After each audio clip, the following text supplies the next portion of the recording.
What is going on, guys? I'm bringing you another Fast and the Furious Forza 5 drift build, and this time we're doing Brian O'Connor's Too Fast, Too Furious Mitsubishi Lancer. Now, unfortunately, Forza 5 doesn't have the Mitsubishi Lancer Evolution 7, which was used in Too Fast, Too Furious. They only offer the Evolution 6 and the Evolution 8, so I was stuck to choose between the two, and I chose the Evolution 8 as the car that was the closest to it. This car, also a fun fact, is the actual car edition for Sean's from Fast and Furious Tokyo Drift. You guys probably know that one, that red Lancer that you guys see. That was one of Sean's first drift cars, which was also a very iconic car, especially in the series, because those were the only two Lancers in the whole movie series that were really that really stood out. So I think this was a good choice. You know, I really love this car. I remember when the movie came out. Oh man, this car, I loved it, man. Especially that scene. I don't know if you know, if you guys seen the movie, the Stare and Drive. Oh, that was awesome. When he was staring at her as he was driving, like going at least like 100, and then he stops right at the red light perfectly. That was just driving for your ass, you know. But we're here. I'm going to show you the tune for the Forza 5 Lancer. Now, this car is amazing for drifting. I'm not lying. I know I say this for every single tune I do, but I swear this one you have to try out. It's like, it's up there with the M3. I think the M3 is like, I did a little bit, this is a different tune. It's not as, a lot of you guys know me for my like really jelly-like tunes. I made this a little bit more stiff.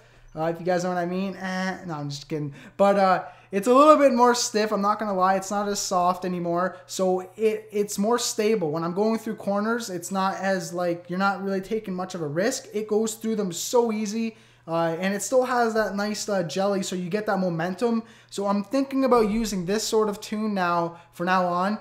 For most of my cars. I'm going to see how it works on different ones. This is an all-wheel drive conversion to a rear-wheel drive, so that could have changed it a bit. Maybe that's why it's so stable. I don't really know, but honestly, when I did a Prague lap, if you guys know the full track of Prague, I got over 51,000 points in one lap, which I've never even done before. I've never even got over 40,000 in one lap. I think I maybe 40 dead on, but 51,000, like I was online yesterday. I was like doing horrible, and all of a sudden it was the last lap. I'm in second place. I'm like, you know what? The guy in front of me, he got 44,000 in one lap. I was at 40, and I'm like, I'm gonna try and beat this guy. He was already done the race. I freaking just went hardcore, and I ended up winning by 6,000 more points because I got 51,000 points on my last lap. It was just amazing. The most amazing feeling ever, because I was a back-to-back win I won in that lobby, so I felt really good. And as you can see right here, it's just so stable. Like,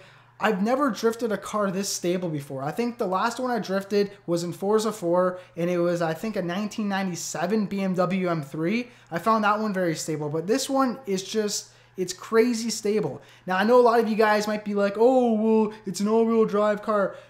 For those people that are against that, this is a rear-wheel drive, like I said, so you can actually use this car and you can brag. You know, there's no hate against it because it is a rear-wheel drive car, technically. The only problem is that it adds a lot more weight. This car weighs about 3,000 pounds with only 604 horsepower, which is a bit low for me, but man, overall, this is one of my best drift cars I've ever done in this game yet. So hopefully you guys enjoy. Respect to Paul Walker, Brian O'Connor. Please like the video, comment what you think, and subscribe. Thanks, guys. See ya.